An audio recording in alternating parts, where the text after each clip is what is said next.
নাজিব বেগ, news 9, Dhaka. সবুজ মানব সম্পদ ব্যবস্থাপনা এমন স্লোগান রেখে সপ্তাহব্যাপী মানব সম্পদ ব্যবস্থাপনা সপ্তাহ আয়োজন করেছে সাউথ ইস্ট বিশ্ববিদ্যালয়। সকালে বনানী ক্যাম্পাসে শোভাযাত্রার মাধ্যমে আয়োজনটির আনুষ্ঠানিকতা শুরু হয়। পৃথিবীকে ধ্বংস না করে বাসযোগ্য সবুজ বিশ্ব গড়ে তুলতে সবাইকে এগিয়ে আসার আহ্বান জানান বিশ্ববিদ্যালয়ের উপাচার্য অধ্যাপক আনোয়ার হোসেন। কর্পোরেট হোক আর সরকারি হোক, তথ্য প্রযুক্তির বিশ্বায়ন ও প্রতিযোগিতার এই সময়ে মানব সম্পদ ব্যবস্থাপনা সকল ক্ষেত্রে নতুন মাত্রা যোগ করেছে, আর সেই সাথে যুক্ত হয়েছে সবুজ বিশ্বায়নের প্রসঙ্গটি।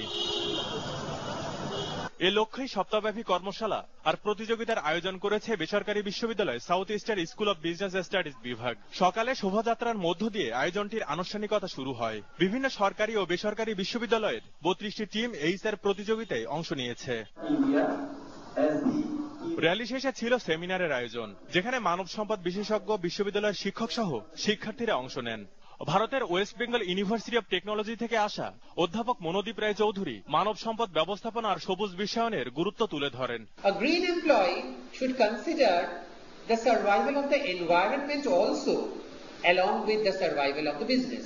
প্রধান অতিথির বক্তব্যে উপাচার্য প্রফেসর আনোয়ার হোসেন শিক্ষার মান বাড়ানোর পাশাপাশি পরবর্তী প্রজন্মের জন্য সবুজ বিশ্বায়ন গড়ে তুলতে সবার প্রতি আহ্বান জানান। So let's allow যে আমাদের যারা পরবর্তী প্রজন্ম যারা আসবে, আমাদের যারা উত্তরসূরি, তাদের জন্য আমরা কি রেখে যাচ্ছি, পৃথিবীকে বাসযোগ্য করে রেখে দিতে চাই। 3 বছর আগে আপনাদের বলেছিলাম আমার একটা বক্তৃতায় যে we would like to make this South East University a paperless university. প্রতিযোগিতার বাজারে মানব সম্পদ ব্যবস্থাপনায় আরো গুরুত্ব দিতে শিক্ষার্থীদের প্রতি পরামর্শ দেন তিনি। কাছ থেকে তোমরা জানতে পারবে ওনার অভিজ্ঞতাটা কি। আনিসুর সুমন, নিউজ 9, ঢাকা। সরকার ও বেসরকারি প্রতিষ্ঠানে বিনিয়োগ ও সুষ্ঠু